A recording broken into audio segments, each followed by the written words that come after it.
I'm with Karen Lewis from Christian Friends of Israel, who runs a project called David's Shield. Now, Karen, what is Project David's Shield? It's an outreach work to the Israeli soldiers here in Israel. And is there national service here in Israel? Yes, there is. All the young men and women who are 18 years of age have to join the Army. It's mandatory for them to join the Army, and the women are in for 2 years, and the men are in for 3 years. So what sort of duties do soldiers have to do here in the land? It can vary all the way from clerical to working with the United Nations, becoming an IDF spokesman, all the way to combat soldiers, including also pilots, also for F-16s and things like that as well. Wow. So how is life in the Israeli army for people who join? Right now, I think it's really good. They have a new commander, Gabi Ashkenazi, and he's done an excellent job in getting the Israeli Defense Forces as well as a nation prepared in case of, Lord forbid, another war to come about. Do you think that the Israeli army was a little bit demoralized after the war in Lebanon? I think so. I think because of the political situation that was going on at the same time as mixed communications from the upper people, I think it was. It did cause a lot of discouragement, but at the same time, after the war, I spoke to some of the soldiers, and they were ready to fight. They said, next time we're going to show them who we are. That will not happen.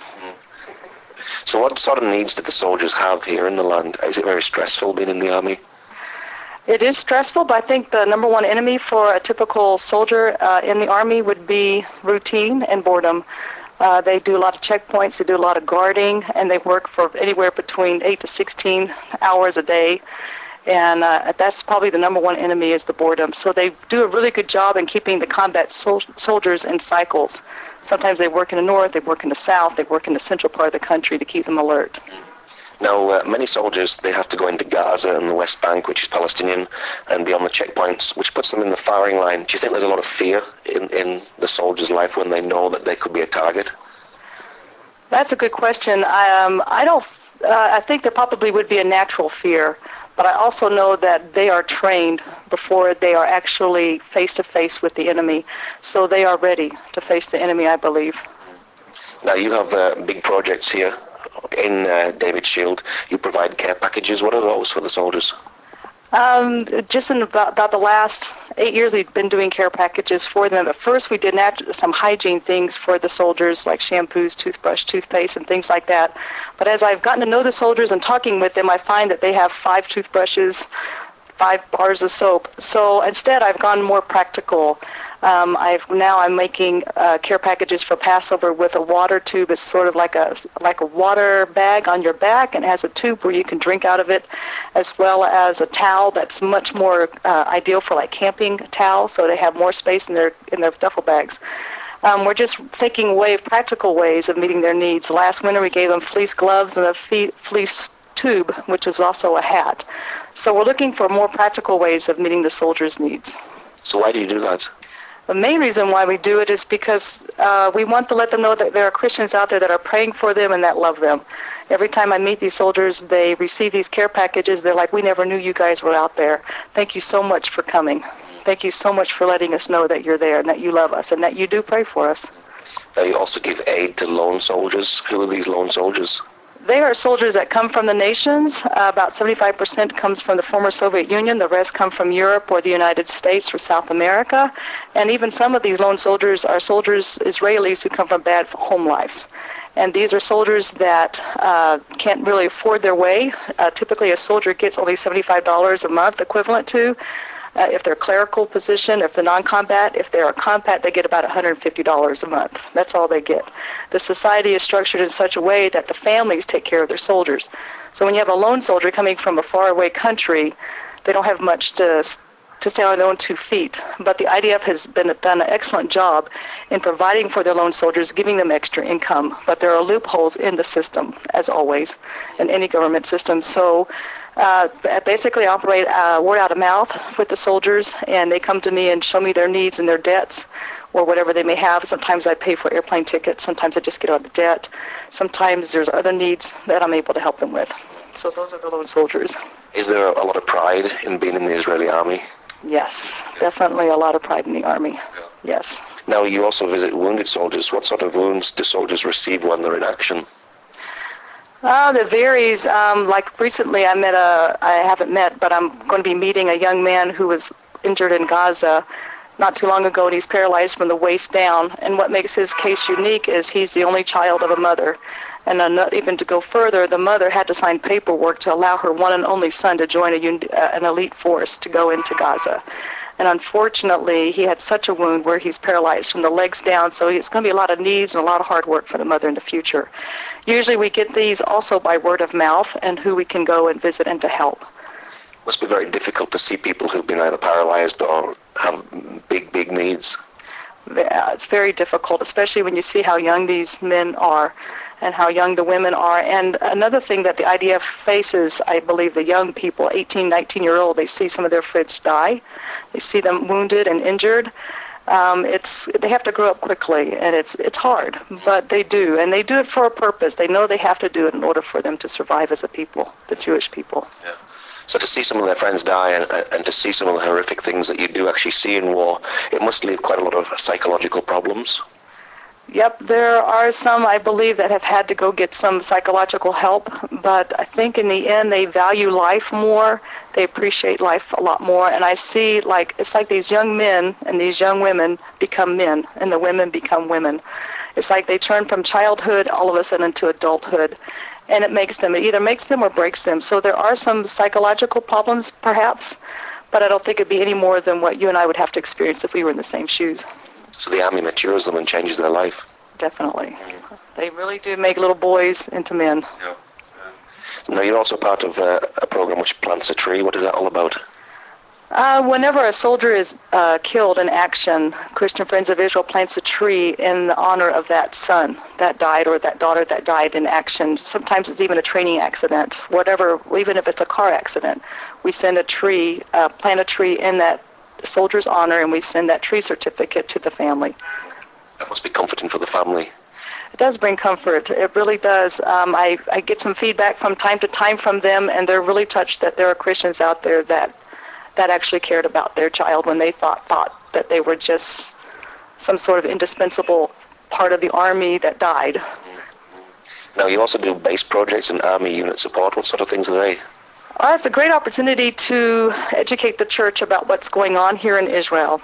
For example, I'll have a team that comes for 4 days and 3 nights on an army base, and we'll paint a dining hall or a dorm room, or we even have some people come and paint murals on the dining hall or in the dorm rooms or whatever.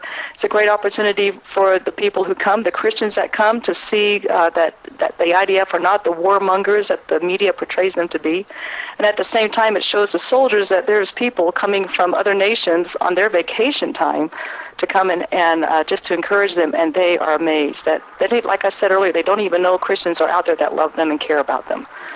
Now, you talked a little bit about the media. Is there a lot of misunderstanding about the Israeli army?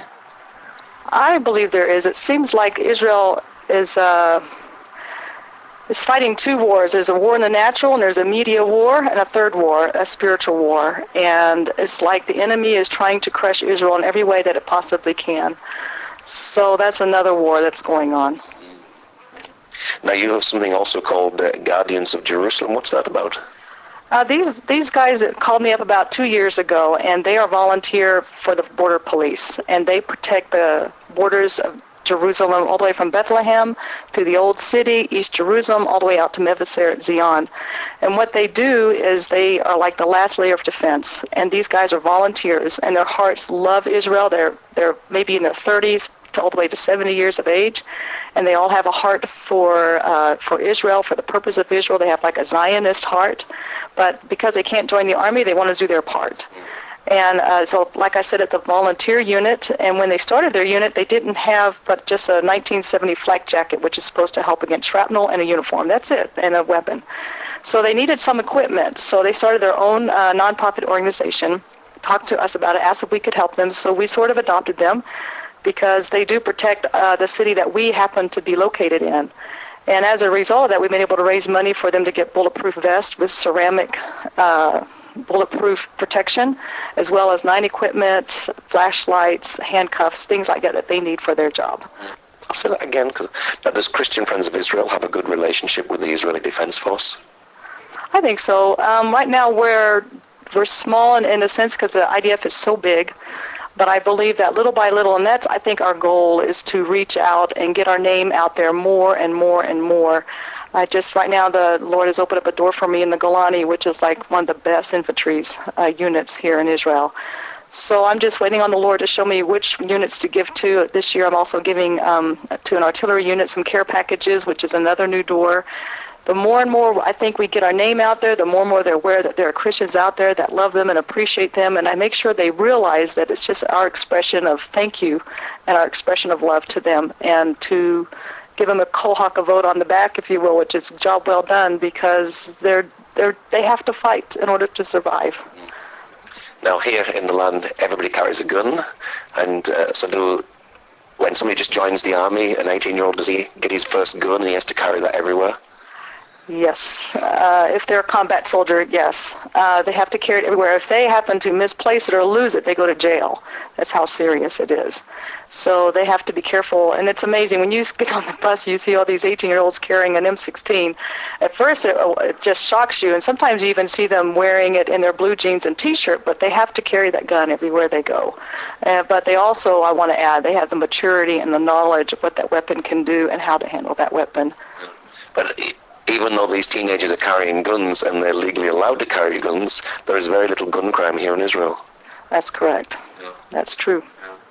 So what's your prayer for the Israeli soldiers? Wow. I just think because it is such a spiritual war that is going on here, it's beyond human understanding. Just even Islamic terrorism is beyond human understanding. So I believe that as believers and a greater understanding of what God is doing in Israel today, we need to undergird them in prayer until they have a revelation of who Yeshua is, until they come to that point. But I believe that there are a lot of God-fearing Jews in the army that do believe in God. And as a matter of fact, 50% of the leaders in the IDF, the backbone, are believers in the sense of the God of Israel, and they wear kippahs, and they are brave, and they've actually told me stories where they've experienced God's presence with them. So they are out there. But until they get that full revelation of their Messiah, as believers, I personally pray that God would give them supernatural intelligence, information, whatever way they can. I also pray for God's heavenly hosts. Elijah said that their heavenly host was much greater than the people that were coming against them. And there is a heavenly host out there that's protecting the borders of Israel. And I just pray that they will get that revelation of it as well. Now you have a website which speaks more about the project that you run. What's the website address? www.cfijerusalem, spelled out JERUSALEM.org. So it's cfijerusalem.org. Okay, Karen, thank you very much. Thank you, Paul.